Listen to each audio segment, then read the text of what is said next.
안녕하세요. 반갑습니다.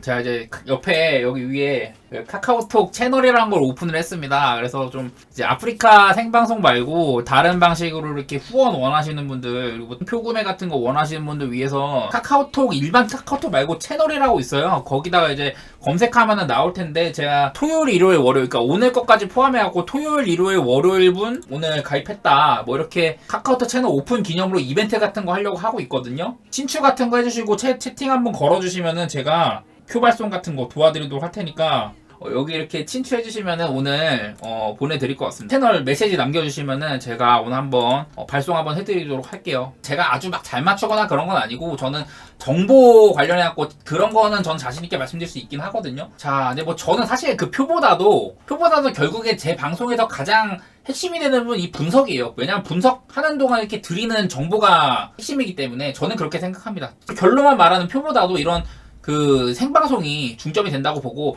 자, 먼저 이제 미러키 대 디트로이트인데, 일단은 양 팀이 맞대결해서 미러키가 6연승 중이에요. 6연승 중. 그리고 최근에 디트로이트가 전부 다 좀 가비지 패배가 되게 많았어요. 일단 당장 이제 필라델피아한테 2경기 연속으로 가비지 당했고, 그때 올랜도한테도 가비지 당하고, 멤피스한테도 가비지 당하고, 요즘에 너무 가비지 패배가 많아가지고, 제가 그전에는 디트로이트가 연패 중이지만은 연패 기간 동안 그래도 평균 득점이 108점이 넘는다 이러면서 처발리더라도 그래도 발악은 하는 정도는 된다, 그런 식으로 예상을 해갖고, 오늘도 필라델피아한테 지난 경기 필라델피아한테 직전 경기 맞붙었었는데, 그때 너무 디트로이트의 야투율이 개박살나지 않았었냐. 디트로이트가 야투가 별로 안 터졌고, 그래도 한 111점 가량 해줬는데 필라델피아랑 하면은 또 템포도 빠른 편이고, 그러면은 오바를 볼만하지 않겠냐 이랬는데, 디트로이트가 오늘 92점에 그쳤거든요. 3점 21개 중에 4개밖에 못 넣었어요. 그리고 그 반면 이제 엔비드한테는 계속해서 뭐 다 줄 거 다 주고 하면서 대패를 했고, 진작에 이제 가비지로 갔는데, 디트로이트는 인사이드가 구멍이 났습니다. 듀렌이나 베글리, 주전 센터들이 다 구멍이 난 상황이고, 그러면은 또 미러키의 쿤보나 로페즈 같은 뭐 이런 친구들의 놀이터가 될 수도 있겠죠. 특히나 쿤보는 리머텍이 있어서는 도가 텄으니까요. 근데 미러키도요, 마찬가지로 인사이드 수비나 3점 수비 이런 것들이 막 아주 눈에 띄진 않아요. 작년에는 그래도 미러키가 인사이드 수비는 좋았는데 지금 16등밖에 안 되고, 3점 수비는 한 12 정도, 뭐 그렇게 아주 훌륭하진 않습니다, 미러키 수비가. 그래서 디트로이트가 어느 정도만 넣어준다면은 오바 나고 그래도 프랭까지 할 것도 같은데, 지금 최근에 디트로이트가 이렇게 특히 또 인사이드 듀레이나 베글리 같은 선수들이 구멍이 나 있으면은 저는 필라델피아전이랑 비슷할 거라고 생각을 해요. 지금 여기 지금 또 말씀드리면은, 여기 이거 카카오톡 채널에 친구 추가해 주시면 제가 오늘 토요일, 일요일, 월요일 이렇게 3일 동안은 최소 이제 최초 한정해가지고 표를 이렇게 보내드리고 있어요. 그냥 무료로 체험해보시라고. 처음 이제 오늘 받아보신 분들은 뭐 내일은 좀 힘드시겠죠. 친구 추가해 주시면 감사하겠습니다. 어쨌든 저는 이거 마헨에다 언더 쪽으로 이렇게 볼 것 같습니다. 근데 너무 마헨 값도 크고, 언더 보는 거는 디트로이트가 또 가비지 당할 거다. 아무래도 지금 센터 2명이 없는 동안 워낙에 경기를 개판이었고 하다 보니까. 필라델피아도 나름대로 좀 템포가 빠른 편인데 미러키도 느리진 않거든요. 사실은 언더도 무서워. 그래서 이 경기는 그렇게 저는 가치가 높을 것 같지는 않아요. 다음 이제 샬럿 대 필라델피아. 양 팀 다 백투백입니다. 제가 그래서 샬럿도 백투백 보고 필라델피아도 백투백을 살펴봤는데, 일단은 샬럿은 백투백일 때 큰 이런 차이가 없어요. 근데 반면에 필라델피아 같은 경우는 백투백의 경우에 평균 득점이 110점, 야투율 48.5%, 3점이 32.2%, 이렇게 3점 슛이 많이 안 좋아집니다. 근데 반면에 상대한테는 백투백일 때 상대한테 수비는 괜찮아요. 상대한테 109점 정도 허용하고 있지만은 야투율 44.6%, 3점 32.7%로 수비는 나름대로 그래도 잘 된다. 그래서 필라델피아가 백투백 경기 때는 다소간에 좀 서로 늪경기가 될 수도 있다. 그런 점을 말씀드리고 싶었는데, 필라델피아가 근데 백투백에서 상대한 팀이 한 3번 정도 맞이를 했는데, 미네소타 그리고 보스턴이었어요. 이렇게 미네소타랑 보스턴이라는 압도적인 수비팀을 상대했다 보니까 조금 어려움이 있었는데, 근데 내일은 일단 샬럿이고, 샬럿은 보시다시피 디펜시브 레이팅 꼴찌팀이기도 하고, 지금 또 이제 마크 윌리엄스가 퀘셔너블이긴 한데, 만약에 마크 윌리엄스가 못 나온다? 그러면 또 필라델피아의 엔비드가 샬럿의 인사이드에서 활개칠만 하거든요. 물론 이거는 내일 좀 샬럿의 마크 윌리엄스의 출전 유무를 따져봐야 되겠지만은, 지금의 엔비드가 지금 12월 달인가? 12월 달 동안 평균 득점이 40점이 넘어요.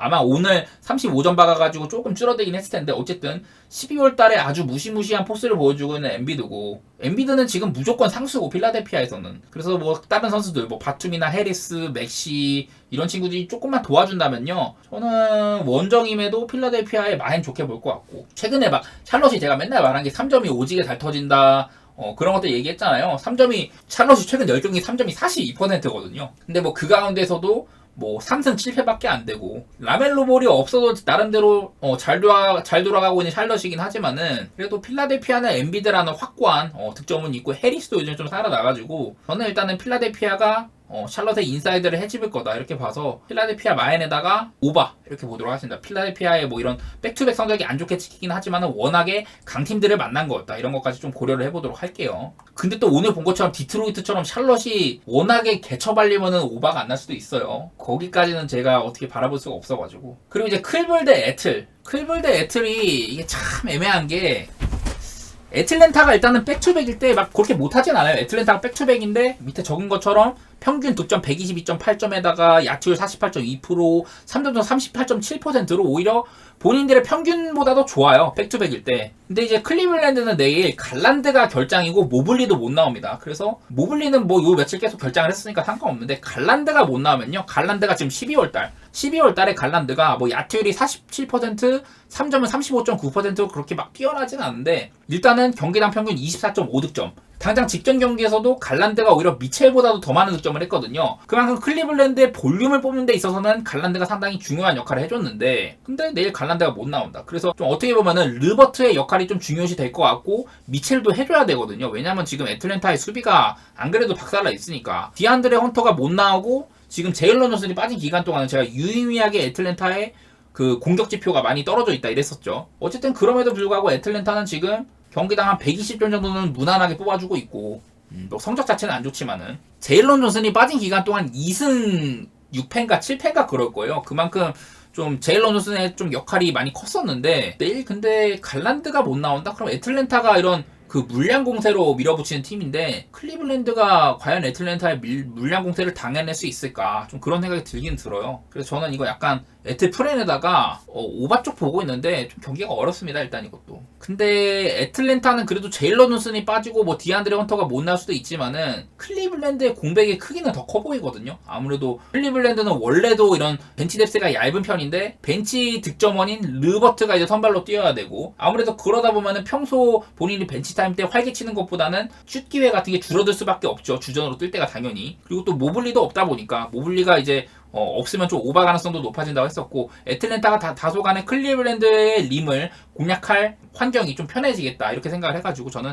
애틀프렌에다가 오바 쪽으로 생각해 보도록 하겠습니다. 다음 이제 마이애미 대 시카고인데 제가 맨날 말하지만은 지금 여러 팀들 가운데 역배를 노리기에 가장 좋은 팀이 시카고다 이런 얘기 많이 했잖아요. 근데 그거를 끊을 수가 없어. 직전 이제 마이애미와의 맞대결에서도 시카고가 124대 116으로 이겼거든요. 뭐 그 경기에서 마이애미 3점이 안 터졌다거나 그런 것도 아니었는데 시카고가 더 많은 공격 기회를 가져갔고 오펜스 리바운드에서 많은 찬스를 잡았고 마이애미의 이런 약점들의 공략을 잘했습니다. 지금 라빈이 없는 기간 동안 시카고에서 지금 가장 가치가 높은 선수 중에 한 명이 라빈인데 이 라빈이 없는 동안 시카고가 오히려 평균 득점 119, 실점 115 그리고 야투율 45.6%, 3점이 40.4%로 오지게 잘 나갔거든요. 그래가지고 시카고가 오히려 라빈이 없을 때 경기력이 더 좋다. 이런 것들이 계속 눈에 들어오고 그 7경기 동안 5승 2패로 잘했다 보니까 그리고 마이애미도 직전 경기에 잡았기도 하고 그런 것도 있어가지고 그리고 더구나 지금 시카고에서 그러면 누가 잘하길래 그렇게 라빈이 없는데도 잘하는데 코비 화이트가요 12월달 6경기 동안 평균 득점 26.7점에다가 야투율 52.4% 3점 53.4%로 오지게 잘하고 있어요. 아무래도 시카고의 이런 상승세의 원동력이기도 하고 카루소가 직전 경기 때 복귀한다고 했는데 4분밖에 못 뛰었거든요. 그러니까 부상이 지금 온전한 상태인지 모르겠어. 저는 개인적으로 카루소가 풀핏이면은 진짜 카루소가 풀핏이면 마이애미 상대하기에 참 좋다고 생각하거든요. 아무래도 버틀러 제어하는 데도 일가견이 있을 거고 여러 가지로 카루소가 뛸 수만 있으면은 게임 체인저 역할을 많이 해주니까. 그래서 내일 경기도 카루소의 이런 출전 유무를 따줘야 되겠지만은 저는 4.5프렌 시카고 4.5프렌 갈만하다고 생각을 하고요. 언더오버도 217.5면은 오바가 괜찮을 것 같아요. 시카고가 지금 라빈이 없다고 전혀 이런 득점에서 꿀리는 팀이 아니기도 하고 마이애미가 가끔 안 터질 때가 있기는 한데 그래도 217.5면은 양 팀이면 저는 낮은 기준점이라고 생각을 합니다. 217.5 정도는 노려볼만 하다 이렇게 생각하겠습니다. 다음 미네소타 대 인디애나 그야말로 최고의 방패와 최고의 창이 붙는 경기예요. 디펜시브 레이팅 1위랑 오펜시브 레이팅 1위가 붙으니까. 근데 인디애나가 좀 이런 강력한 수비팀을 만났을 때는 조금 헤매는 경향이 있긴 있었어요. 뭐 미네소타가 그리고 직전 경기에 앤트맨이 돌아왔었잖아요. 댈러스랑 할 때 제가 뭐 제이든 맥다니엘스가 돈치치를 오지게 잘 막는다고 했지만은 그날 돈치치가 40점을 넘겼고 앤트맨이 그리고 복귀하면 더 편할 거다라고 했는데 앤트맨이 복귀를 했습니다만은 야투율이 개처박았었거든요. 근데 그럼에도 미네소타가 댈러스를 119대 101로 제압을 했습니다. 말 그대로. 그거는 아무래도 이제 강력한 인사이드 수비력이나 앤트맨이 안 터져도 여러 윙맨들이 활개칠 수 있는 팀이다 보니까 카렌서니 테운스라는 이런 7풋짜리 슈팅 가드도 있는 편이고 저는 이거 인디애나의 공격은 일단은 뭐 3점도 3점인데 리머텍이 상당히 좋은 팀인데 뭐 토핀도 있고 미네소타가 이런 할리버튼의 플레이메이킹이나 여러가지 팀적 유기적인 플레이로 상대방의 림을 2점 슛 그러니까 3점 슛 말고도 2점 슛 야투율이 굉장히 좋은 팀인데 미네소타는 지금 골밑을 수비하는 게 고베어랑 카레선이 타운스거든요. 그 밖에 다른 친구들도 엄청난 수비수들이고 전 이거 상성상으로 미네소타가 앞선다고 생각을 합니다. 또 이제 홈 미네소타기도 하고 홈 미네소타가 지금 10승 1패 상대팀의 실점을 99.5점 하여튼 상대를 100점으로 막아내고 있다는 거예요. 홈에서만큼은. 근데 뭐 또 이게 상대가 인디애나다 보니까 아무래도 인디애나가 어느 정도 득점은 하겠죠. 근데 일단은 저는 미네소타가 좀 이기는 그림일 것 같고 그리고 7.5 마이애미면은 괜찮다고 생각을 해요. 특히나 내일 인디애나가 지금 할리버튼이 퀘스천어블이잖아요. 근데 아마 할리버튼은 나오지 않을까 싶은데 저는 내일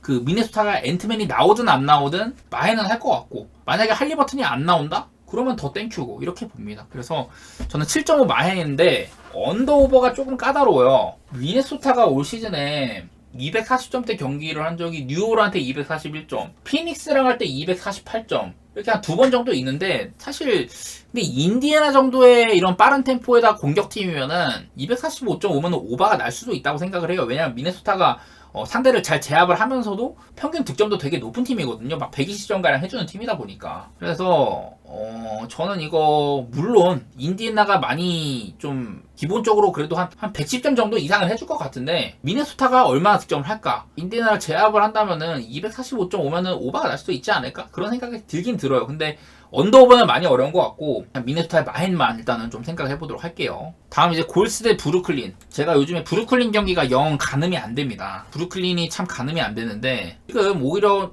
3점슛 1위 팀 타이틀을 거의 뭐 브루클린이 쥐고 있었어요. 요즘엔 좀 빠지긴 했지만은 브루클린이 참 알기가 어렵습니다. 일단 뭐 인사이드 수비력이 좋아지고 3점슛 의존도도 높고 뭐 그런 팀인 건 알겠는데 참 가늠하기가 힘들어. 요즘엔 또 골스가 막 3연패 갖고 있기도 하고요. 오클, 피닉스, 클파 참 어려운 팀들 만나가지고 골스가 3연패를 원정에서 박았는데 일단은 홈으로 돌아오기도 하고 다들 아시다시피 골스도 홈보다는 원정에서 강한 팀이잖아요. 올 시즌은 뭐 그러면 뭐 두드러지진 않지만은 직전 경기에 클레이 탐슨이 한번 터지기도 했는데 사실은 클레이 탐슨이 이런 좋은 경기력을 연속적으로 보여줄 수 있냐? 그것도 좀 의심스럽기도 하고 어려운 경기인 것 같은데요. 저라면은 이거 골스가 지금 최근에 벤치타임에서 보여주는 이런 영향력도 있고 사이치라든지 포지엠스키 같은 애들이 벤치타임 때도 잘해주고 뭐 커리나 CP3가 그 주전이나 이런 벤치타임에 나눠서 이게 분담해서 잘 해주면은 저는 5바 정도는 일단 볼만할 것 같고요. 5바 정도는 볼만할 것 같고 골스가 그래도 좀 승리하는 그림이지 않을까 그렇게 한번 내다보도록 할게요. 되게 어렵네요. 근데 그냥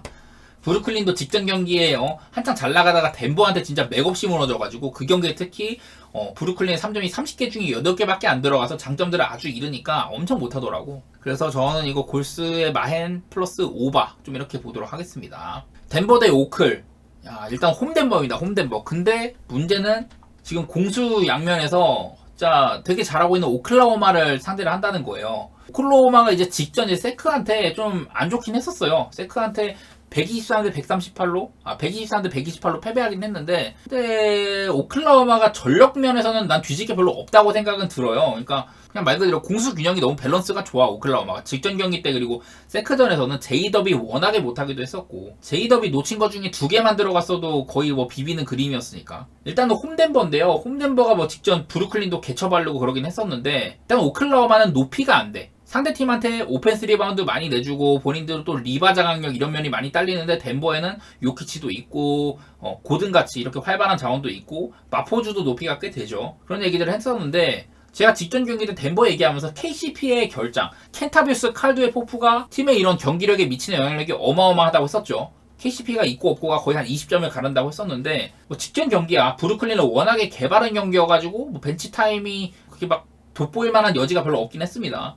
그래서 스트로더라는 이런 벤치 스코어러가 선발로 나오는데, 근데 오클라호마는 지금 선발도 그렇고 벤치 자원도 그렇고 경쟁력이 지금 리그 거의 1위급이거든요. 주전이나 벤치 이런 넷 레이팅 마진이. 그래서 난 이거 오클라호마가 뭐 주전 레벨에서 덴버한테 좀 약간 뭐 오펜도 따이고 잘 안 풀릴 수가 있다고 하면은 벤치 타임 때 오히려 좀 쫓아가거나 벌릴 여지가 있다고 생각을 해요. 그래서 저는 일단 오클라호마 프렌 보고 있고요. 빡세긴 하지만 덴버의 홈이기 때문에 빡세긴 하지만은 5.5 프렌도 좀 비빌 가능성도 있다고 보이고, 그리고 236.5면은 저는 일단은 좀 오바를 생각해 보도록 하겠습니다. 왜냐면은 이게 덴버가 홈에서의 득점력이랑 원정 득점력이 홈에서 120.5점, 원정에서 110.5밖에 안 돼요. 그리고 홈이나 원정이나 실점은 비슷비슷하고, 물론 오클도 홈에서는 123.8점, 원정은 116.9점으로 다소간에 원정에서 다소 좀 득점력도 떨어지고, 실점은 오히려 또 원정에서 적어.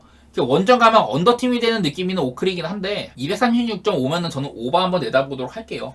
아무래도 지금 요키치나 스가나 양 선수 둘 다 지금 2차 스탯에서는 아주 압도적인 모습이라 가지고 참 재밌을 것 같은데, 저는 오클 프렌의 오바 이렇게 보도록 하겠습니다. 포틀랜드 대 댈러스. 이거는 근데 지금 제가 알 수가 없는 게 포틀랜드가 브록던이 나올지 안 나올지 잘 모르겠어요.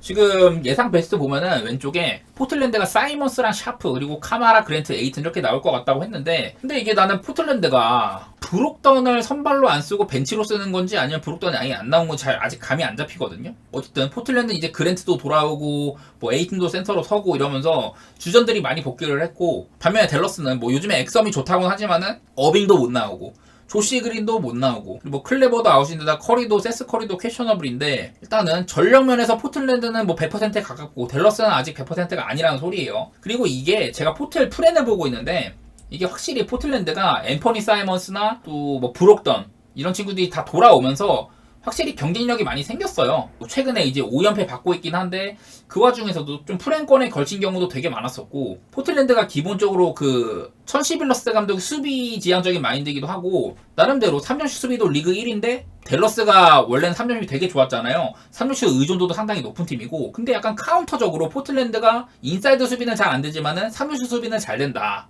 이런 것도 있고, 뭐 댈러스나 포틀이나 양팀 다 인사이드 수비가 약하기는 매한가지고, 저는 그래서 일단 포틀랜드 오바 쪽, 포틀랜드 프렌 쪽을 생각을 하고 있는데요. 아무래도 사이먼스가 돌아와서 진짜 한 경기도 못한 경기가 없이 다 평균 이상 해주고 있다는 점이나, 요즘에 또 타이블 같이 이렇게 벤치나 혹은 주전으로 3번 볼 수 있는 자원들, 이런 친구들이 나름대로 3점슛 성공도 좋고 기여도가 높아. 뭐 스쿠 댄더슨이 이제 좀 벤치에서 나오고 있는데, 요즘에는 뭐 벤치 에이스 역할도 좀 뭐 아니면 도긴 한데, 쿠네슨이 그래도 조금 약한 댈러스의 수비를 공략해 준다면은, 그러면은 저는 조금 포틀랜드 쪽 볼만하지 않나. 거기다가 좀 오바 쪽도 한번 생각해 보려고 하거든요. 사실 포틀랜드 경기를 오바 보는 게 굉장히 어려운데, 아무래도 상대가 댈러스다 보니까 조금 그런 것 같아요. 저는 이거 포틀 프렌에다가 오바 보는데, 언더 오바가 오히려 좀 무섭네요. 댈러스가 요즘 가끔 좀 워낙에 좀 빠진 선수도 많다 보니까 좀 언더날 때가 종종 있어가지고 조금 무섭긴 합니다.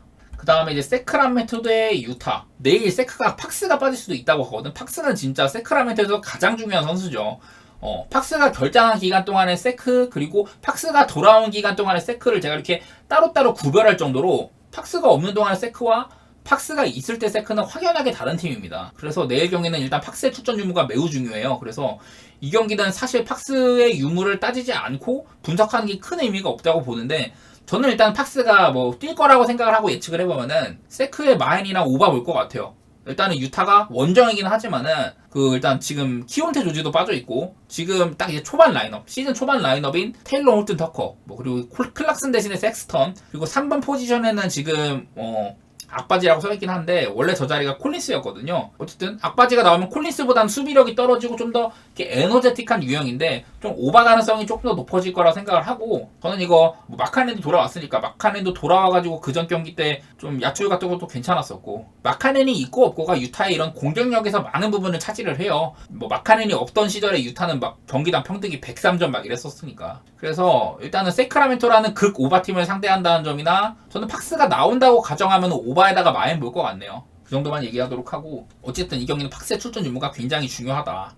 이제 마지막으로 클리퍼스 대 뉴욕인데요. 요즘에 기조를 봤을 때는 난 뉴욕 경기 오바 보는 게 맞다고 생각을 해요. 뉴욕이 미첼 로맨슨이 지금 미첼 로맨슨이 빠지고 나서 뭐 많이 달리는 팀으로 변모도 됐고, 제가 저번에도 이제 그 2번 슬롯에 디빈첸조를 선발에 쓰고 있는데 퀸튼 그라임스가 벤치로 가가지고 벤치로 나올 때 확연하게 야투율이나 3점이나 많이 상승한 모습이 보인다 이렇기도 하고, 제일런 브런슨이 저저번 경기 때 개부진했는데 피닉스 오늘 피닉스전에서 50득점을 막았어요. 브런슨이 폭발하기도 했고 우리가 알던 브런슨의 모습이 보였다. 근데 뭐 클리퍼스는 제가 여러 차례 말했지만은 핸들러로 이제 하든을 쓰면서, 그러니까 하든이 원래는 막 클리퍼스로 이적하고 나서 하프코트 넘어서 원래 하든이 게임을 조립해야 되는데 그거를 뭐 폴 조지가 한다든지 카와이가 한다든지 웨스트브룩이 한다든지 막 이런 식으로 했는데, 하든이 이제 탑에서 볼을 잡고 뭐 빅맨과의 투맨 게임이라든지 탁월한 시야로 막 외곽으로 패스 찔러주는 거라든지 엄청 났거든요. 직전 경기도 그렇고. 하든이 핸들러를 잡은 이후에 지금 클리퍼스가 매우 잘 나가고 있고, 뉴욕이 뭐 야투 시도가 막 90번도 안 돼도 오바도 많이 나고, 기본적으로 뉴욕은 많은 오펜스 리바운드를 바탕으로 2차 세컨드 포인트 득점도 많이 가져가는 팀이라 가지고 저는 227.5만은 좀 다소간에 낮은 것 같아요. 물론 클리퍼스가 좀 템포가 느리기도 한데 직전 경기 때 폴 조지가 없었음에도 골든 스테이트전에서 그 아미르 코피를 쓰면서 뭐 나름대로 클리퍼스가 조지가 없어도 잘 싸웠고, 조지까지 돌아온다면은 뭐 마무리 능력이나 외곽 능력이나 이런 점에서 더 이득을 볼 테니까 저는 이거 클리퍼스의 마해에다가 오바 이렇게 좀 보도록 하겠습니다. 자, 오늘 세리에 이렇게 레체 대 프로시노네 시작으로 나폴리, 칼리아리, 토리노, 엠폴리 이렇게 경기가 있어요. 사실 근데 맨날 똑같은 얘기야. 왜냐면 프로시노네가 제가 맨날 말씀드리는 뭐 인대생 많다, 뭐 소울레가 잘한다 이런 거 말고 특별히 더 보이는 건 없어요. 시즌 초반에 프로시노네가 좀 이렇게 잘 나가다가 그 이후에 구간이 보인다거나 뭐 승리 구간이나 뭐 무패 구간이나 이런 게 보인다거나 그런 게 딱히는 없어요. 그래갖고 추가적으로 크게 얘기할 건 없고, 지금 다시 말씀드리면 소울레 5대 리그 전체 드리블 성공 1위가 소울레고 2위가 도쿠, 3위가 사네예요. 사네. 도쿠랑 사네보다도 소울레가 많은 드리블 성공을 보여주고 있고, 말씀드렸다시피 뭐 레알 마드리드, 유벤투스, 미넨 등등 유럽 여러 강팀에서 재능을 뽑아서 임대 영입을 해가지고 올 시즌에 잘 나가고 있는 프로시노네다. 경쟁력은 레체보다는 좀 더 있어 보여요. 레체가 3승 8무 4패로 일단은 무승부가 엄청 많은 게 눈에 띕니다. 무승부가 8번이에요. 최근에 4경기 연속 무승부 이렇게 달리고 있기도 하고, 딱 보시다시피 레체랑 프로시노네랑 지금 순위가 1한 순위 차이거든요. 한 계단 차이인데, 레체가 이렇게 시즌 초반에 무패 행진을 달리고 있었거든요. 근데 그 이후에 이렇게 쳐받고 있다. 최근에 아예 승리가 없죠. 이런 식으로 초반에 이제 잘 나가던 시기에 레체 다베르사 감독이 이달의 감독상을 수상할 정도로 레체가 잘 나갔는데, 그 경기 이후로 세리아 10경기 무승, 6무 4패 중이다. 그만큼 무승부가 많은 편입니다. 막 크르스토비치, 라마다니 제가 맨날 막 알바니아 중원 강력하다고 하면서 언급 많이 했었죠. 알른비스트, 스웨덴의 또 어린 자원, 이렇게 막 어리고 유망한 선수들이 많긴 해요, 레체도. 근데 이런 시즌 초반이 지나고 난 이후부터는 그런 친구들의 이런 장점 같은 것들 혹은 뭐 이렇게 막 하이핑되던 부분들이 많이 퇴색이 됐다. 그런 것들이 좀 보이더라고. 순위상으로 뭔가 프로시노네부터는 뭐 승점 차이는 둘이 크지 않아요. 2점 차밖에 안 나는데, 느낌상으로 프로시노네부터는 약간 리그의 중위권 느낌이 나는데 레체부터는 약간 중하위권 느낌이 난다고 생각이 들거든요. 약간 그런 뭐랄까 보이지 않는 그런 간극이랄까, 그런 게 보여서 저는 이거 배당 대비 프로시노네 프렌에 갈만한 경기인 것 같다 이렇게 생각을 합니다. 뭐 거의 뭐 느낌으로만 말했는데 특별히 막 보이는 건 많지 않아서. 그리고 나폴리 대 칼리아리. 나폴리가 직전 경기 때 풀주전 로테를 돌렸어요. 그때 브라가전이었거든요. 챔스에서 뭐 2점 차 이상으로만 안 지면 되는 상황이었는데 그 경기에서 풀주전 로테이션을 돌렸어요. 그래갖고 체력 소모가 꽤 있는 상태의 나폴리다. 그리고 제가 여러 차례 말씀드렸지만 지금 나폴리는요, 나폴리 같은 경우는 최근 몇 년간, 원래 옛날에 막 왈테르 마짜리 감독이 처음 부임했을 때는 나폴리가 홈폴리가 되게 유명했었어요. 산파울로 홈구장에서 막 그때 당시 처음 챔스 나오고 할 때는 막 무패다 막 이런 것도 있었고, 리그에서도 원정보다는 홈에서 무조건 강세고 했는데, 나폴리가 지금 원정 경기가 이래요. 최근에 뭐 레알이나 유베 같은 강팀들한테 2패를 하긴 했지만은 홈에서는 나폴리가 다소간에 조금 불안하다. 왜냐면 요즘에 이랬었거든. 이게 홈이거든요. 그래서 일단은 저는 홈폴리는 다소간에 조금 불안한 면모가 있고, 그리고 반대팀 내일 상대할 이제 칼리아리 같은 경우는요, 시즌 초반엔 칼리아리가 별로 못 나갔지만 요즘 들어서는 많이 달라진 모습을 보인다. 그 유명한 클라우디오 라니에리 감독이 지휘를 하고 있기도 하고, 이렇게 시즌 초반에 많이 부진을 했어요. 코파 이탈리아에서는 이렇게 뭐 승리하긴 했지만 연장 끝에 승리였었고, 정규 시즌에 승리한 게 아니었었죠. 그러니까 쭉 이렇게 무승 행진 중이다가 그 유명한 제가 맨날 얘기하는 칼리아리가 프로시노네 막 경기에서 세리에아 뭐 100년 역사상 최초 기록을 세웠다 이런 얘기 많이 했는데, 그 이후로 딱 한눈에 보기에도 성적이 되게 괜찮아요. 특히나 칼리아리한테 패배를 안긴 팀들이 유벤투스나 라치오 이런 세리아에서도 꼽히는 강팀들이라는 점, 이게 눈에 띕니다. 직전 경기 제가 이것도 꼬랐어요. 칼리아리 대 사스오로 프렌에 갔는데 이 칼리아리 새끼들이 94분과 98분에 골을 쳐박으면서 사스올로의 프렌을 날려버렸거든요. 그만큼 요즘에 칼리아리는 뭔가 진짜 보이지 않는 저력이 있다, 이런 얘기를 드릴 수밖에 없을 것 같습니다. 나폴리한테도요, 체급상으로는 칼리아리가 밀리죠. 칼리아리가 밀리는데 홈폴리라면, 그리고 요즘에 칼리아리라면, 제가 여러 차례 나폴리가 감독을 바꿨다고 많이 얘기를 했잖아요.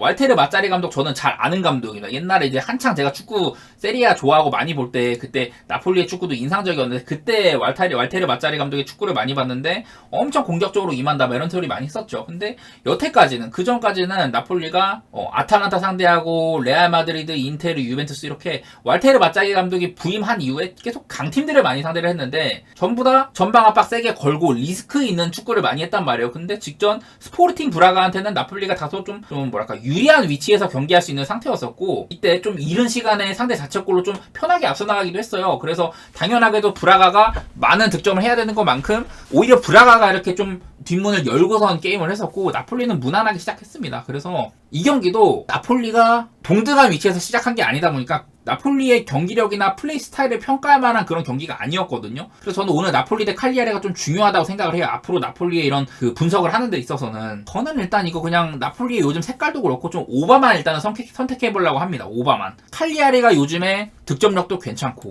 그래도 최근에 뭐 득점 페이스 같은 게 그렇게 나쁘진 않거든요. 저력 있게 득점해주고 있는 그런 모습이 보여가지고 오바 한번 찔러보도록 하겠습니다. 그 다음에 토리노 대 엠폴리, 여기도 비슷해요. 제가 저번에도 그렇고 토리노 얘기할 때 우직한 중원을 바탕으로 동구권 친구들 많이 기용하다 했어. 막 카롤 리네티, 일리치, 그리고 뭐 블라시치, 이런 동구권 친구들 많이 써가지고, 또 동구권 친구들 특징이 어떠냐면은 피지컬 좋고 기술력 좋고 딱 이제 중원에서 쓰기 좋은 모양새입니다. 그래서 토리노는 그런 좀 단단한 축구를 많이 펼친다. 그리고 뭐 수비도 그렇고 최전방 뭐 이렇게 피지컬적인 것도 그렇고 딱 그 이반 유리치 감독 스타일. 베로만타리도 그렇고 수비 일단 단단하게 한 다음에 중원도 이런 안정감을 좀 중시를 합니다. 그리고 또 빅앤 스몰, 이제 스몰로 그 사나브리 아얄라 이런 좀 마법을 부릴 수 있는 친구 한 명씩 배치해가지고 균열을 일으키려고 하는 편인데, 나름대로 짜임새 있는 모습을 보이고 있는 토리노다. 그리고 토리노의 전적 같은 거 보면은 제가 중위권의 수문장이라는 느낌이 있어요. 그게 뭔 말이냐면은 토리노가 질 팀한테는 지고 본인들이 좀 이렇게 승리해야 되는 팀이나 비슷한 체급한테는 잘 지지 않는 모습이 있어요. 올 시즌에 토리노가 여기서부터 이렇게 쭉 시작인데, 보면은 AC 밀란한테 패배, 라치오한테 패배, 유벤투스한테 패배, 인터밀란한테 패배. 볼로냐도 나름대로 저는 잘하는 팀이라 생각해가지고 이렇게 질 팀한테는 지고, 그리고 본인들이 승리해야 되는 팀들, 제노아라든지 살레르니타나 레체 이런 팀들한테 승리를 거두고, 뭐 사솔로나 아탈란타 같은 본인들보다 조금 윗급 내지 좀 애매한 팀들한테는 이렇게 승리하는 모습도 있고요. 뭐 몬짜, 프로시노네, 베로나, 로마 이런 딱 질 팀한테는 지고 비벼볼 만한 상대한테는 이렇게 좀 해주는 모습들이 있어요. 저는 그렇게 느끼는 편인데, 그러면 엠폴리는 어떠냐? 제가 엠폴리 맨날 말하지만은 엠폴리가 얘네들이 선수복은 있는 것 같아. 왜 그러냐면은 여태 엠폴리가 선수 판매를 되게 많이 했다고 제가 여러 차례 말씀을 드렸고, 작년에도 기둥뿌리들을 많이 팔았습니다. 그래서 올 시즌에 초반에 이렇게 많이 못 나갔었어요. 많이 연패도 하다가 그랬었는데, 최근 들어서는 그나마 조금 회복한 모양새긴 하거든요. 엠폴리가 올 시즌만 해도 아슬라니, 바흐라미, 비카리오, 파리시 이렇게 주전들로 쓰던 선수들 중에 4명을 내보냈습니다. 그래갖고 저렇게 초반에 못했었는데, 지난 몇 년들 동안 이제 AC 밀란에서 뛰는 베나세르, 나폴리에서 뛰던 디로렌조, 또 밀란의 크루니치, 그리고 이제 피오렌티나랑 막 사솔로 이제 거쳐갔던 카푸토는 지금 엠폴리에서 뛰죠. 라치오 골키퍼 프로베델, 그리고 이제 세리에를 떠난 트라오레 등등 이렇게 계속 몇 년 동안 주전급들을 내내 팔아왔던 엠폴리예요. 그래가지고 자연스럽게 팀의 기둥뿌리들을 맨날 갈다 보니 팀이 이렇게 처질 수밖에 없다, 그렇게 느끼는 엠폴리인데, 뭐 요새는 엠폴리가 조금 나아졌다고는 하지만은 저는 그렇게 접근하려고 해요. 토리노가 중위권 수문장 느낌이 나고, 엠폴리가 요새 이렇게 제노아나 레체 같은 좀 비벼만한 팀들이랑 무승부를 했지만은 막 가끔 이렇게 나폴리 원정에서도 승리하고 피오렌티나 원정에서 승리를 하고 이렇긴 하지만은, 딱 토리노랑 엠폴리의 체급이나 뭐 이런 거 봤을 때는 토리노의 승리를 내다보는 게 좀 저는 이성적으로 보이거든요. 그리고 그와 더불어서 저는 무승부 내지 토리노의 햄무까지도 이렇게 좀 바라보는 그런 선택을 하지 않을까. 딱 그냥 이탈리아 오늘 경기들 중에서는 딱 이 경기가 제일 무승부나 햄무 같은 고배당 노리기에 적합한 경기라고 생각이 됩니다. 벌리 대 에버튼인데요. 요즘에 벌리도 괜찮고 에버튼도 괜찮아. 보시다시피 최근에 이렇게 에버튼이 리그에서 4승 1패에다가 상당히 리그에서 잘 나가고 있습니다. 션다이치 감독 체제에서 되게 잘 나가요. 이전 경기도 보면은 이렇게 최근 10경기 동안 성적이 매우 좋습니다. 에버튼요. 그냥 단순히 최근에 3연승뿐만 아니라 최근 10경기 동안 7승 1무 2패를 달리고 있는 션다이치 체제의 에버튼이다. 근데 이제 오늘 홈팀이 벌리잖아요. 근데 벌리 같은 경우는 사실은 홈에서 좀 약했었습니다. 벌리가 올 시즌에 홈에서 7연패를 박다가 작년 거 빼고 올 시즌만 이렇게 봤을 때 이렇게 7연패를 박다가 직전 경기에 1승을 했어요. 근데 그 1승 상대가 승격 동기인 셰필드였습니다. 다들 아시겠지만 셰필드는 상대한테 이렇게 뭐 위협을 가할 수 있는 팀이 잘 아니에요. 승격 동기 셰필드를 5대0으로 패긴 했습니다만은 이렇게 좀 리스키하고, 제가 맨날 말하지만 벌리는 라인을 이빠이 올리고 공격적으로 임한다. 그러다 보니 자연스럽게 뒷공간이 많을 수밖에 없고 좀 이런 공격적인 경기 운영 탓에 홈 기록이 안 좋았다는 벌리인데, 벌리는 그래도 에버튼과의 이런 맞대결에서는요 홈에서는 괜찮았어요. 최근 8전에서 에버튼한테 5승 1무 2패예요. 5승 1무 2패. 홈에서는. EPL에서 벌리가 홈에서 상대했던 어떤 클럽들보다도 상대 전적이 가장 좋다고 합니다. 벌리가 에버튼 상대로 홈에서만큼은. 근데 반대로 이제 에버튼 같은 경우는요 요즘에 꿀릴 게 없죠. 원정에서 최근 4승 1패다. 근데 에버튼 성적이 이렇게 좋아요. 4승 1패인데 에버튼의 이렇게 최근에 좋은 원정 성적이요, 지금 최근 5경기 동안 4승 거뒀거든요. 근데 그 전에 쭉 보면 다 구려요. 에버튼이 그 전에 42경기 동안 4승을 거뒀는데 최근 5경기 동안 원정에서 4승 거뒀다. 그전 42경기 동안은요 4승 15무 23패로 원정에서 아주 안 좋았는데 션다이치 체제에서 최근에 아주 좋은 그 원정 성적을 보여주고 있는 에버튼이다. 그만큼 최근 분위기가 좋다는 소리예요. 에버튼이 수비를 바탕으로 한 상승세라고 말씀드릴 수가 있어요. EPL에서 에버튼이 지금 27점밖에 안 되거든요. 에버튼의 이 27점은요 리그에서 아스날이랑 리버풀이 각각 15실점, 그 다음에 이제 맨시티가 18실점, 그 다음에 바로 이제 아스톤빌라랑 에버튼입니다. 한마디로 에버튼의 이런 좋은 성적의 원동력은, 지금 에버튼이 물론 승점 10점 삭감당한 상태인데도 이렇게 잘하고 있거든요. 그 원동력은 바로 수비다, 수비. 적은 실점 보이고 있는 데다가 무실점도 5번이나 돼요. 리그에서 지금 아스날이랑 뉴캐슬만이 에버튼보다 더 많은 클린시트를 기록하고 있다고 하고, 여러 가지로 수비에 강점이 있는 에버튼이다. 벌리도, 그리고 제가 아까 최근 들어서 조금 나아졌다고 했잖아요. 최근 3경기 동안 벌리가 승점 4점을 얻었습니다. 근데 그게요 그 전에 13경기 동안, 그 전에 13경기 동안도 승점을 4점밖에 못 벌었어요. 벌리도 요즘에 약간이나마 폼이 좋다고 할 수 있는데 이거는 또 뭐 셰필드 상대한 것도 있고, 그 전에 13경기 동안 1승 1무 11패였거든요. 여러 가지로 물론 벌리도 요즘에 좋다고 할 수 있지만은 어떤 대진 같은 것도 운이 있었고, 양팀 다 최근 폼이 나쁘진 않은 편이지만 특히나 에버튼이 더 좋고 원정에 더 잘했다는 점이 눈에 띈다. 특히나 벌리 같은 공격적인 팀 상대로는 아까 말씀드렸다시피 에버튼의 이런 강력한 수비가 더 빛을 발할 수 있고, 벌리의 공세는 막으면서 배우 뒷공간을 칠 수 있다. 이런 점이 눈에 띄어가지고 저는요 이거 에버튼 승 쪽으로 이렇게 보도록 하겠습니다. 뉴캐슬 대 풀럼은요 이거 상당히 좀 리스크가 큰 경기라고 생각은 돼요. 저는 지금 주중에 밀란과 챔스 멸망전이었잖아요. 상당히 중요한 경기였는데 심지어 홈이었는데도 패배를 했어요. 역습에 개쳐맞아서. 지금 이제 시즌 동안 이제 EPL에서 지금 6패거든요.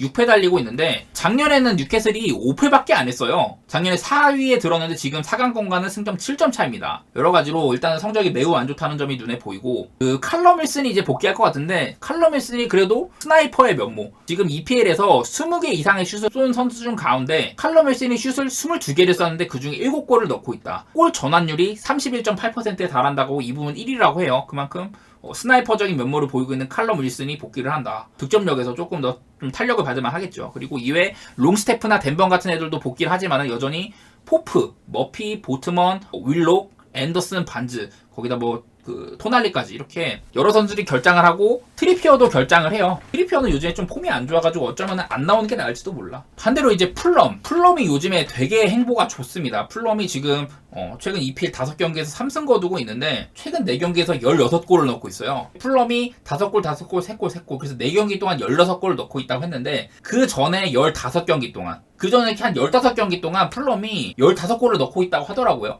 그 전에 15경기 동안 넣은 골보다 최근 4경기에 넣은 골이 더 많다, 풀럼이. 그만큼 요즘에 참 그 공격 컨디션이 좋다는 거고, 최근 4경기랑 그 전에 12경기를 비교해보면은 경기당 그 첫 12경기는 0.83골, 4경기 동안은 4골 받고 있고요. 경기당 4골. 슈팅도 12.25개로 한 2개 정도 더 많이 하고 있고, 유효슛은 3개가 늘었어요, 거의. 그리고 골 기대값도 그 전에 12경기 동안은 평균 경기당 골 기대값이 1.04개였는데 최근 4경기는 경기당 골 기대값이 2.25골이다. 그만큼 더 많은 찬스, 더 많은 골 기회 이런 것들을 얻고 있고 오히려 얻어낸 골 기대값보다도 더 많은 득점을 하고 있다. 뭐 결정력이 좋은 것 같기도 하고 뭐 라울 히메네즈는 최근 2경기에 3골인데 그 전에 43경기 동안 넣은 거랑 같다고 하더라고요. 그만큼 못하다가 요즘에 잘하고 있는 중이라고 하고 윌리안도 최근 그 4경기 동안 3골 1어시로 풀럼 공격에 좀 뭐랄까 선봉장 같은 역할을 하고 있습니다. 반면에 이제 오늘 뉴캐슬이 풀럼 상대로는 상대 전적이 괜찮아요. 최근에 뉴캐슬이 풀럼 상대로 4승 2무를 달리고 있다. 아예 최근 6경기 동안은 풀럼한테 진 적이 없었습니다. 마지막 그 풀럼이 뉴캐슬 원정 가서 이긴 게 2009년 로이 호지슨 감독이 맡던 시절입니다. 그래서 앞서 요즘에 뉴캐슬은 많이 못하고 있다. 풀럼은 요즘에 4경기 동안 존나 잘하고 있다. 이런 거 많이 말씀드렸는데 그 반대로 뉴캐슬은 풀럼 상대로 홈에서 전적이 상당히 좋고 맞대결 전적도 좋고 뉴캐슬은 홈에서 6연승 중이고요. 풀럼은 원정에서 에버튼 원정 1대0 승리 이후에 지금 원정에서 3무 4패로 7경기 연속 무승이에요. 뉴캐슬은 최근의 폼은 풀럼이 더 좋지만은 맞대결 전적이나 홈 어웨이 전적이나 이런 걸 따졌을 때는 뉴캐슬이 데이터는 좋고 최근 폼은 좀 밀리고 이런 모양새거든요. 저는 근데 이런 경우에는요 좀 풀럼 쪽을 보아야 되지 않을까. 워낙에 풀럼이 최근 4경기 동안 미친 상태고 뉴캐슬은 결장자도 많고 지금 또 뭐 수비적으로도 좀 위험을 노출하고 있는 상태이기도 하고 저는 이거 풀럼의 프렌 같은 거를 조금 보려고 하는데 그렇게 쉽지는 않은 것 같아요. 리스크가 조금 있다. 그리고 첼시 대 셰필드 이거는요 사실상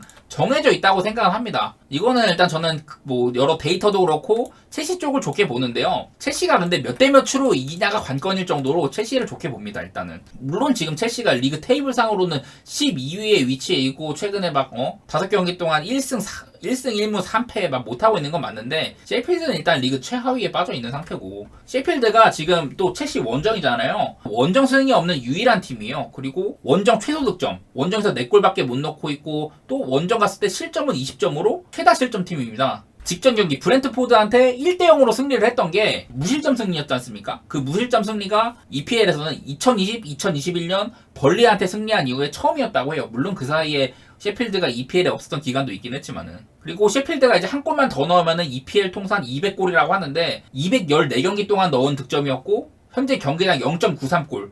EPL에 3시즌 이상 참가했던 클럽들 가운데 경기당 평균 득점이 최저다. 그야말로 셰필드는 지난 몇 년 동안 EPL에 참가한 클럽 중에서도 손꼽히는 약팀이다. 이렇게 볼 수가 있을 것 같습니다. 첼시 같은 경우는요. 이제 올해 승격하거나 작년에 강등된 팀 이렇게 6개 팀 정도를 제외하고 17개 팀 중 그러니까 이미 강등된 클럽이나 올 시즌 새롭게 합류한 클럽들을 제외하고 그 전에 기존에 이제 EPL에 살아있던 17개 클럽들 가운데 2023년 한 해 동안 벌어들인 승점이 가장 적다.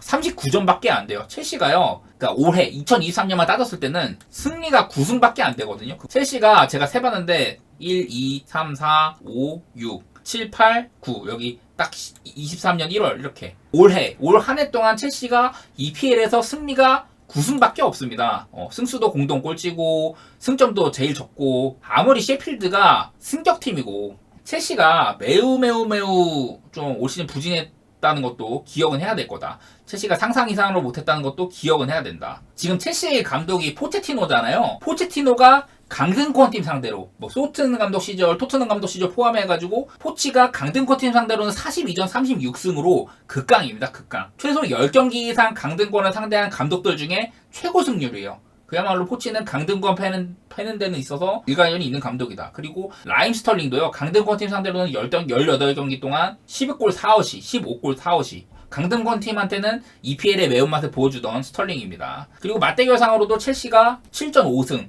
그리고 셰필드는 첼시 원정에서 29경기 연속 실점 중이다. 그러니까 오늘도 첼시가 일단은 셰필드 상대로 득점을 할 것 같다. 0대0으로 막 골 못 낳고 답답하게 지는 그림 그거는 좀 예상하기 힘들다. 그래도 아무래도 첼시가 셰필드를 홈에서 맞이할 때는 29경기 연속 득점을 했다고 하니까요. 그리고 29경기 동안 총 64실점을 했다고 하니까 경기당 그래도 2실점 이상은 했다고 봐야 돼요. 그래서 뭐 이런 점들도 저는 첼시가 2.5 마일까지도 가능하지 않을까 이런 생각도 좀 들기도 하고 네, 저는 그래서 이거는 첼시가 몇 대 몇으로 이기는지가 관건인 게임이라고 보고 첼시 승은 그냥 본다고 보시면 되고요. 그래서 첼시에 일단은 1만엔 정도는 가볼만 하지 않을까. 그리고 2.5만엔까지도 노려는 볼 것 같아요. 첼시가 좀 이런 셰필드 같이 진짜 못하는 팀 상대로 세탁을 해야지. 뭐 셰필드는 그 저번에도 얘기했지만 뭐 경기당 슈팅이나 유효슛 이런 것도 최저라고 했습니다. 상대한테 위협을 가하는 면에 있어서는 EPL 수준이 아니라고 봐요, 저는요. 사실상 맨시티 대 크펠도요, 당연하게도 맨시티 쪽을 좋게 보겠죠. 근데 어떤 리스크 거리들이 있는지 좀 얘기 좀 하겠습니다. 내일 또 맨시티 홈이잖아요. 맨시티가 뭐 이렇습니다. 어쨌든 맨시티가 지금 최근 혼전적이 이래요. 중간에 하나 패배한 거는 또 클럽 친선. 그래서 이거는 저는 공식적으로는 안 치기 때문에 맨시티가 일단은 홈에서는 개씹 극강이다. 그래서 최근 홈 20승 2무, 그리고 20승 가운데는 15마엔 5햄무다, 맨시티가. 그리고 직전 경기에 이제 그 챔스, 트르베나 즈베드다전에 로테이션 많이 줬습니다. 홀란드 없이 지금 두 게임을 펼쳤는데, 그런 두 게임 동안 사실상 그 훌리안 알바레즈의 단점이 많이 부각되던 경기였었다. 훌리안 알바레즈가 그래도 막 그 월드컵 때도 그렇고, 나름대로 맨시티의 미들맨 같은 느낌이 있었는데, 요새는 조금 빡센 모습이 있어요. 그리고 베르나르도 실바, 올 시즌에 찬스 메이킹을 27번을 했습니다. 근데 그 중에 33%, 3개 중에 1개가 9개가 빅찬스였다. 이거는 말 그대로 일반적인 찬스 메이킹 말고 진짜 골이랑 직결될 수 있는 그런 빅찬스. 그런 걸 만들어냈던 게 총 27개 중에 9개를 해갖고 33%라는 건데, 이런 비율상으로 베나실보다 위에 있는 선수가 살라. 36개의 찬스 중에 빅찬스 메이킹이 13번으로 살라만이 이런 빅찬스 컨버전율이 베나실보다 높았다. 그만큼 좋은 플레이메이커라는 소리고, 그리고 베나실은 지금 17라운드에 들어섰는데 90분당 오픈플레이 기대 어시가 이제 세트플레이 같은 거 말고 말 그대로 이렇게 딱 볼 잡고 진행하는 과정이 있어서 오픈플레이 기대 어시스트 값이 0.32개, 전체 1위라고 합니다. 뭐 좋은 플레이메이커라는 소리고요. 지금 펩 부임 이후에 그 EPL 팀들 가운데 맨시티 원정승 2016년에 부임을 했는데 맨유가 맨시티 원정 갖고 3번을 이겼어요. 근데 맨유 다음으로 맨시티 원정 가서 많은 승리를 거둔 팀이 크펠입니다. 크펠. 그만큼 크펠에 약간 좀 이런 리스크가 있다는 거예요. 이게 맞대결인데 보시다시피 2021 시즌에 맨시티 원정 가고 크펠이 한번 이겼고요. 그전에도 2018년에도 크펠이 맨시티 원정 가서 한번 이긴 적이 있어요. 이렇게 그나마 가끔이나마 맨시티를 원정에서 잡아낼 수 있는 팀이라면은 크펠도 한번 이름 올릴만 하다. 하지만 이 크펠도 지금 구멍이 상당히 많이 나 있는 상태예요. 크펠이 일단은 지금 리그 최근 이렇습니다. 1무 4패 중에 있고요. 그리고 스쿼드상으로 크펠이 일단 리그 1무 4패로 지금 굉장히 부진하고, 이게 뭐냐면은 지금 크펠 선수전의 그 경기랑 이제 올 시즌 출전 시간이거든요. 제가 말씀드리고 싶은 거는 크펠은요, 주전 의존도가 상당히 심한 팀이라는 거예요. 주전들 출전 시간들이 상당히 이렇게 좀 하여튼 많이 뛴다, 주전들이 많이 뛴다는 소리고, 어쨌든 지금 이 주전들 가운데서 아예우, 존스톤 골키퍼, 레르마, 에두아르, 뭐 로폴딩은 주전 아니고 미첼, 에제, 두쿠레, 이렇게 출전 시간 탑 12 중에 7명이 오늘 못 나옵니다. 7명이. 못 나온다는 거 딱 오피셜 떼긴 그렇고 거의 좀 못 나온다든지 혹은 이렇게 좀 부상 위험으로 빠진다거나, 이 중에 뭐 아이에우 같은 애들은 아예 이제 징계 결장으로 빠지는 중이고, 네, 오늘까 안 그래도 주전 의존도가 높은 팀인데 결장도 되게 많다. 그런 얘기를 좀 드리고 싶었고요. 그래도 크리스탈 팰리스가 수비력은 괜찮아요. 수비력은 괜찮다는 게 뭐냐면은, 뭐 실점 자체는 크리스탈 팰리스가 그렇게 눈에 들어오진 않아요. 23실점으로 그냥 딱 중간 정도 위치에 있습니다. 막 그렇게 엄청 좋지도 나쁘지도 않은 수준인데, 무슨 얘기를 하고 싶냐. 크리스탈 팰리스가 올 시즌에 유효슛을 57개를 허용했거든요. 근데 유효슈팅 허용해서 크펠보다 나은 팀들이 아스날이랑 맨시티밖에 없어요. 아스날이 42개, 시티가 49개로 허용을 했다. 그래서 크펠이 유효슛 허용은 잘 안 준다. 그만큼 수비적으로는 괜찮은데, 근데 유효슛 중에 실점이 23개로 유효슛 대비 골 전환율이 40%가 넘어요. 이게 이 부분에서는 브라이튼이 허용한 유효슛 대비 실점으로 전환된 게 41%로 그만큼 유효슛을 잘 못 막았다, 이렇게 됐는데, 골 전환율 면에서 크펠이 상당히 높다. 그래서 말 그대로 골키퍼가 잘 못 막았다, 뭐 이렇게 해석할 수도 있는데요. 오늘 심지어 크펠 같은 경우는요, 주전 골키퍼, 아까 봤던 요거 상으로 주전 골키퍼인 존스톤이 결장을 하게 되고, 그리고 이제 서브 골키퍼라고 할 수 있는 핸더슨마저 오늘 결장해서, 그래서 오늘 아마 서드 골키퍼가 나올 가능성이 크거든요. 서드 골키퍼가 나올 가능성이 높아요. 그래서 오늘 안 그래도 빡센 크펠인데 더 빡세질 것 같다 이런 느낌이 있고, 마테리오상으로는 시티가 11승 3무 2패로 강했는데 그중 2패가 전부 다 아까 말씀드렸다시피 홈패배였습니다. 홈패배. 그리고 크리스탈 팰리스는 올 시즌 승점 16점이거든요. 이 가운데서 원정에서 벌어들인 승점이 11점이에요. 그만큼 홈보다는 원정에서 잘했다. 시즌 4승 가운데 3승이 원정승입니다. 결국 뭐 이 경기에서 얘기하고 싶은 거는 여러 지표상으로 맨시티가 유력해 보인다. 근데 다만 요즘에 맨시티가 살짝 좀 폼이 내려왔다. 홀란드도 지금 없는 상태고 연승행진도 끊기고 해갖고 좀 불안한 건 있어요. 그래도 여전히 홈시티고, 크리스탈 팰리스도 뭐 맨시티 원정에서 여태 많이 이겼다는 건 있지만은 크펠의 이런 전력 대부분이 좀 빠져있는 상태다. 아까 말씀드렸다시피 주전 의존도가 굉장히 높은데 출전 시간 탑 12 중에 7명이 못 나올 가능성이 있다. 그래서 막 의외성이 있기는 해요. 크펠이 뭐 맨시티 원정에서 많이 비비고 그런 거 있었는데, 그냥 객관적으로 살펴봤을 때 맨시티를 보는 게 맞긴 맞다. 그런 생각이 들고, 근데 이거 배당상으로 맨시티 뭐 일반 승이야 그냥 말도 안 되고 1.07밖에 안 되고 마헨이나 뭐 그런 거를 봐야 되는데, 저는 그냥 맨시티 승 베이스에다가 마헨이나 뭐 햄무 노릴 수도 있고, 맨시티가 좀 많이 안 터지면 햄무로 이길 수도 있겠지만은 그냥 가장 무난한 거는 맨시티의 마헨 승이 아닐까. 빌바오가 홈이고 꼬마가 원정인데, 제가 맨날 말씀드렸지만은 꼬마는 압도적인 홈 성적을 가지고 있어요. 지금 뭐 어차피 내일은 원정이니까 별로 안 중요한데 그냥 눈으로만 한번 보여드리자면요, 꼬마는 홈 성적이 이렇다. 근데 이거는 지금 쓰잘데가 없죠. 내일은 원정이니까. 그래서 꼬마가 원정을 봤을 때는 딱히 대단할 게 없어요. 그냥 그저 그래. 근데 이제 상대 팀인 빌바오 같은 경우는 최근의 성적도 이렇게 괜찮은 편이고, 빌바오가 최근 8경기 동안 5승 3무로 8경기 연속 무패를 달리고 있고요. 그리고 빌바오가 또 홈만 따졌을 때도 지금 7경기 연속 무패 5승 2무로 이렇게 괜찮은 상태에 있습니다. 원래는요, ATM이 상대 전적상으로 빌바오를 좀 꿀을 많이 빨았던 팀이에요. 보면은 뭐 최근에는 이렇고, 그전 보면 이제 한창 이제 꼬마가 잘 나가던 시기, 시메오네 감독이 부임하고 잘 나가던 시기를 보면은 이렇게 꼬마가 빌바오 꿀 빨라왔습니다. 막 다 꼬마가 뭐 빌바오 원정이나 뭐 홈이나 뭐 가끔 이렇게 비기기도 했지만은 꼬마가 빌바오 상대로 되게 꿀을 많이 빨았어요. 한창 이제 꼬마가 잘 나가던 시기에 이렇게 그랬는데, 이제 그러다가 그 시메오네 꼬마 1기 뭐 그리즈만이 뛰고 하던 시절, 그리고 막 그 한창 이제 그 가비, 뭐 코케 이런 선수들 있을 때, 그리고 뭐 팔카오라든지 막 디에고 코스타 있던 시절, 그런 시절이 끝났잖아요. 한 이제 그리즈만이 이적하고 난 이후에. 그 이후에는 이렇게 빌바오가 나름대로 승리를 많이 챙기기도 했었어요. 그래서 최근에 이제 ATM 1기에 빌바오 킬러 이런 명언은 많이 줄어들었고, 다시 또 최근에 이렇게 이기고 있기는 한데 옛날만큼 그런 압도적인 포스는 아니긴 합니다. 요즘에 꼬마를 보면요, 모라타가 결정력이 최악이에요. 최악.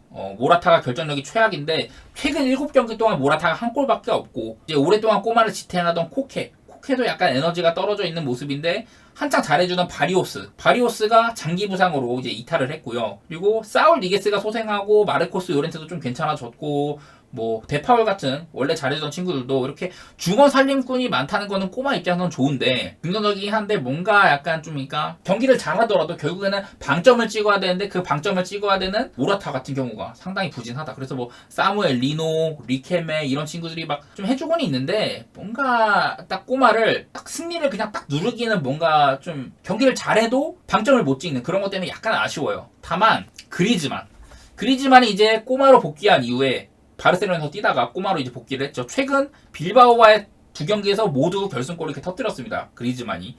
그리고 옛날에 이제 꼬마에서 뛰던 그런 시즌들에도 빌바오 상대로 해트트릭도 한 적이 있었고요. 빌바오전 통산 꼬마 소속으로 7골. 강한 편이었습니다. 그래서 저는 이거 양팀의 역대 전적 같은 거 보면 생각보다 무승부가 적어요. 무승부가 좀 적은 편이고, 그래갖고 무승부를 까기는 뭐한데, 저는 이거 꼬마 프렌이라든지, 꼬마가 또 프렌 받았더라고요. 그래서 꼬마 프렌이라든지 무승부나 좀 햄무 같은 막 이런 거 그냥 시도해보고 싶어요. 약간 고배당 노리는 느낌? 그러니까 꼬마가 햄무였으면 오히려 더 고배당 노리기 좋았을 것 같은데, 꼬마가 그냥 프렌이길래 그냥 프렌 정도만 보려고 합니다.